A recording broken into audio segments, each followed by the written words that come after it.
नौकरानी ने खोली आंखें। सोनम एक एजुकेटेड लड़की है। बड़ी एमएनसी कंपनी में नौकरी करती है। जॉब के दौरान ही उसे प्यार भी हो जाता है। मानो उसी के ऑफिस में दोनों को पहली ही कुछ मुलाकातों में प्यार हो जाता है और लगभग 1 साल के डेटिंग के बाद ही दोनों शादी करने का फैसला भी ले लेते हैं। दोनों के परिवार को इस शादी से कोई परेशानी नहीं थी। दोनों अच्छा कमाते हैं और अच्छी नौकरी करते हैं और एक ही शहर में भी हैं। सोनम और मानव की शादी हो जाती है। दोनों बड़े शहर के अच्छे फ्लैट में अपनी ज़िंदगी की शुरुआत करते हैं। काम करने के लिए उन्होंने एक नौकरानी रखी, लता, करीब 38 साल की।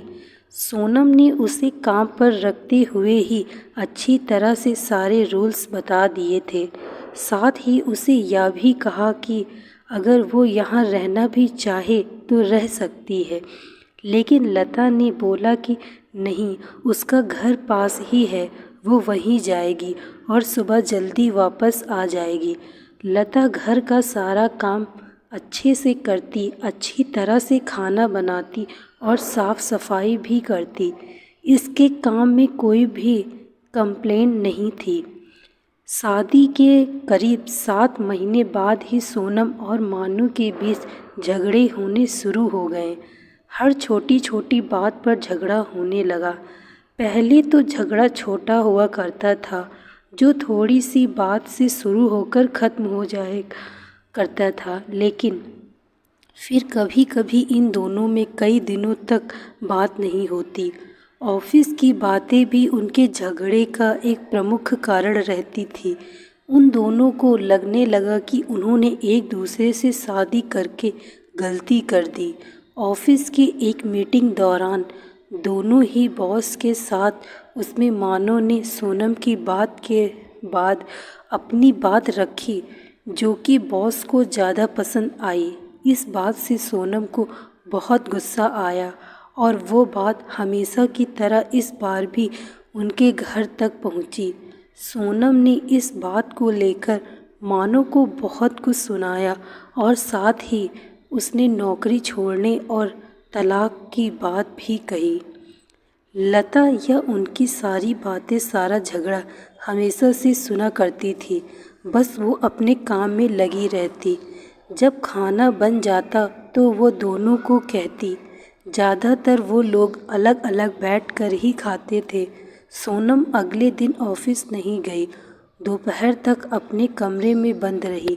लता ने मैडम का दरवाज़ा भी नहीं खटखटाया। उसे अच्छी तरह पता था कि अभी वो कुछ भी नहीं चाहती। दोपहर के बाद सोनम अपने कमरे का दरवाज़ा खोलकर बाहर आई। लता किचन साफ करके अपने घर जा रही थी। उसके हाथ में उसका एक छोटा सा झोला था।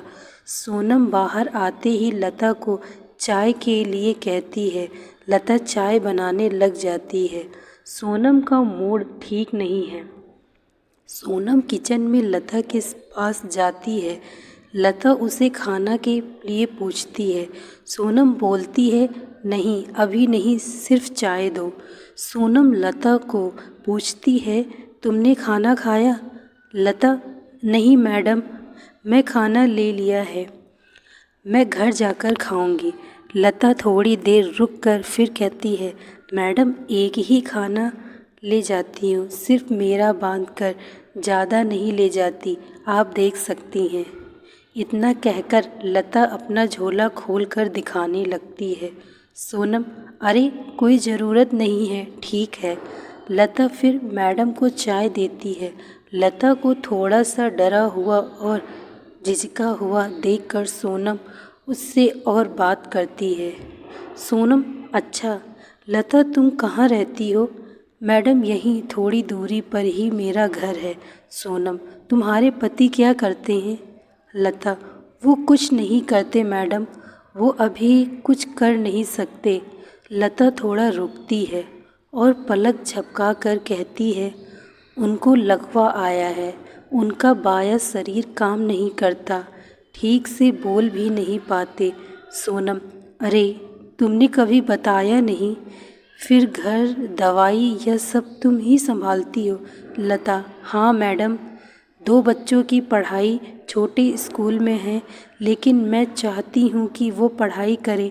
हमेशा से मेरी उनके खाने के बाद खाने की आदत है, इसलिए पहले उनको खिलाऊंगी फिर मैं खाती हूँ, इसलिए सुबह शाम का खाना ले जाती हूँ। सोनम लता की बातें सुनकर हैरान रह जाती है। उसे पता नहीं था कि लता इतनी साहसी है और कभी भी उसने अपने चेहरे या काम से यह लगने नहीं दिया। लता फिर कहती है, मैडम मैं आपसे कुछ कहना चाहती हूँ, आप बुरा ना मानो तो। सोनम ने तुरंत ही जवाब दिया, हाँ कहो ना प्लीज़। मैडम अभी हमारे पास जो होता है हमें उसकी कद्र नहीं होती है। समय कैसे बदल जाता है पता भी नहीं चलता है। अब मैं सिर्फ चाहती हूँ कि मेरे पति ठीक हो जाएं। अभी मेहनत में से कुछ परेशानी नहीं है, लेकिन अभी मेरी सिर्फ एक ही इच्छा है कि बस वो ठीक हो जाए, मुझसे फिर वैसे ही बात करे, वैसे ही अपने पैरों पर ठीक से चल सके, बच्चों को गले लगा सके, बाकी कुछ भी नहीं चाहिए। लता अपनी बात ठीक से समझा नहीं पा रही थी, लेकिन सोनम समझ रही थी कि वो क्या कहना चाहती है। उसकी बातों को सुनकर सोनम को रोना आया। उसने लता का हाथ पकड़ा और कहा कि कभी भी तुम्हें लगे कि कुछ ज़रूरत है तो बेझिझक मुझसे बोलना। लता ने हाँ में सिर हिलाया। कभी कभी जो बड़े बड़े लोग हमें नहीं सिखा सकते वो ज़िंदगी सिखा देती है। सोनम की आंखों पर लगा पर्दा जैसे हट गया। उसे समझ आया कि उसके पास भगवान की दिया हुआ बहुत कुछ है। पल भर में ही जैसे उसकी सारी नाराज़गी, गुस्सा न जाने कहाँ चला गया। जिस पति का वो मुँह भी नहीं देखना चाहती थी, अब उसके आने का इंतज़ार करने लगी। शाम जैसे तैसे आई। दरवाजे पर जैसे ही बेल बजी, वो दौड़ कर गई और दरवाज़ा खोला। सामने मानो को देखकर रोते हुए उसके गले लग गई और सॉरी बोला। मानो को कुछ समझ नहीं आया, लेकिन उसने भी सोनम को सॉरी बोला। दोस्तों मैं आशा करती हूँ आपको यह कहानी अच्छी लगी होगी। यदि कहानी अच्छी लगी हो तो वीडियो को लाइक तथा चैनल को सब्सक्राइब अवश्य करें।